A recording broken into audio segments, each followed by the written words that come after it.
Hi friends, in our time together today, I'm introducing Doherty's Mazurka.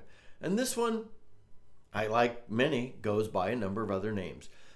John Doherty's Mazurka, Tommy Peoples Mazurka, the Donegal Mazurka, and it's because most mazurkas come in Ireland from out of the Donegal area, probably most popular there. And actually, if you look up Tommy Peoples Mazurka on the session website, you'll find that there are a number of mazurkas that use Tommy Peoples to refer to it. So anyway, there's kind of overlap between all of that where this very popular mazurka exists, and it's one we should all know.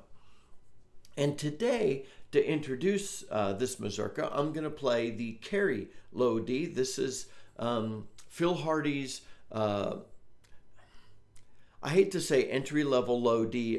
I'd say Phil Hardy's least expensive low D, the Carry Low D, you could get from Carry Whistle's website. It's a great, very inexpensive whistle. Plays easily.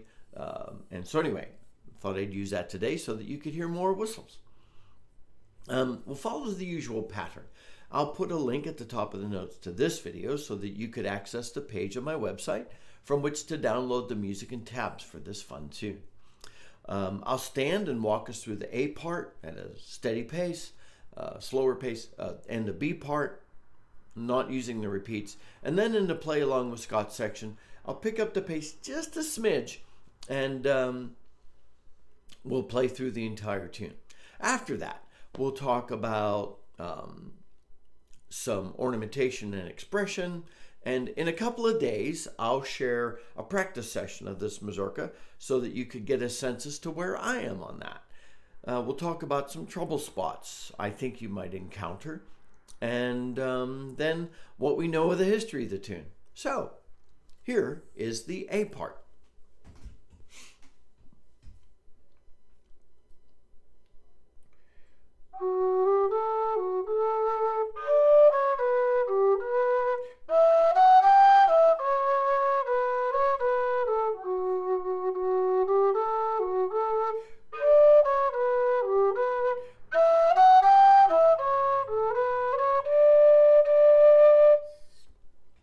Alrighty, that's the A part. And then that repeats. Then you step into the B part.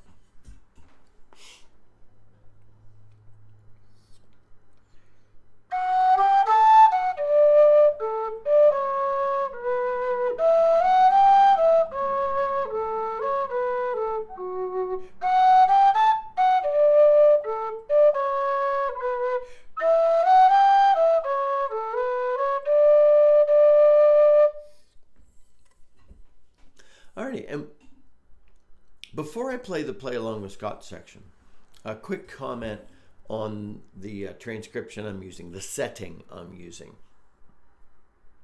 There are quite a few, and there's some variation between them. Some of that, it's pretty clear that someone is actually providing you with a transcription of some of their ornamentation, or, you know, if they learned the tune with ornamentation, they maybe transcribed it that way.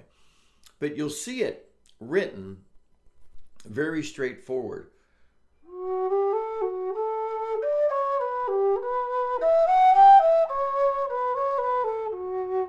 Okay, and it does have a bit of a swing to it, but you do want to add, as you're playing it, that bum-ba-dum-ba-dum, that mazurka flow. So make sure, I'll say as I usually do, make sure you listen to different people playing this tune, not just on the whistle, but on a few different instruments, because that will really help you out in figuring how you want to play it. So here in the play along with Scott section is the entire tune with repeats at about that same pace, a little more mazurka rhythm.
Alrighty.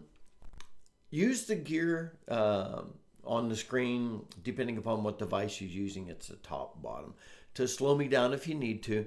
But play with me a number of times to learn the tune, so you get that feel for it. And that's why I tried to play it, and leaning into the mazurka rhythm a bit too, because I want you to learn it. And a great way to learn it is just by playing with somebody. Let's think through any challenges I think you might experience. You do have to play up to the second octave A, but you get to walk up to it, transitioning at the start of the B section.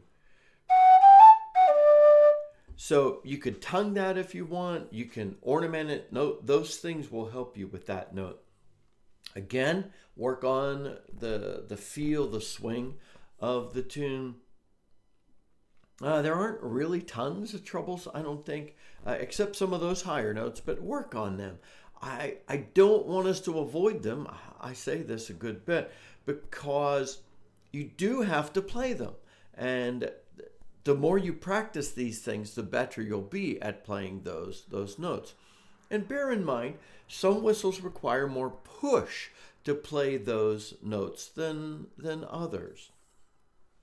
From an ornamentation and expression standpoint, you're rising and you're falling, so experiment with some ornaments at the top, like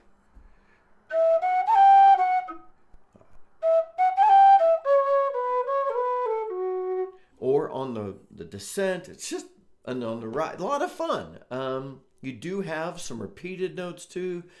You could do some really fun, bouncy kind of ornamentation there. So anyway, like I said, I'm going to give you an experimentation on that.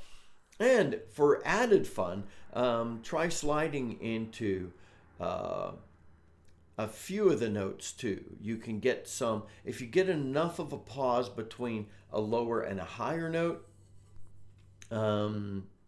you could experiment with that. From the history of the tune, again, a mazurka came to Ireland in probably the middle of the 19th century. One of the reasons this is often called the Donegal Mazurka, it's one of the more popular mazurkas.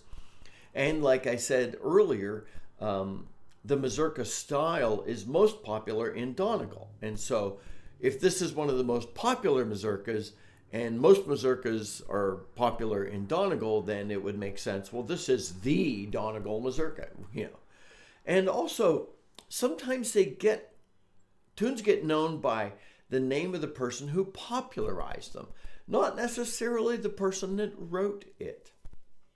For example, John Doherty was a fiddle player in the Donegal area, was born in Ardra, and Cindy and I were actually there a few months ago, and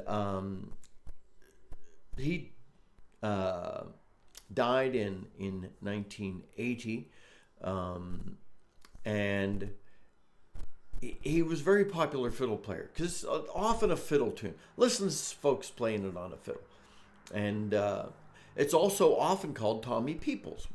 Tommy Peoples was another very, very popular, famous fiddle player who loved this tune and popularized it as well. And so both of them get their names attached to it because they're folks that made this popular. So in different generations. So anyway, that's a lot of fun. My friends, I hope you really enjoy playing this mazurka. Learn it with me. And I'd like you to spend a couple of days experimenting with it, learning the core and experimenting with how you might want to ornament it. And then I'll share a practice session. Until then, this is Scott Shade. Happy whistling, my friends.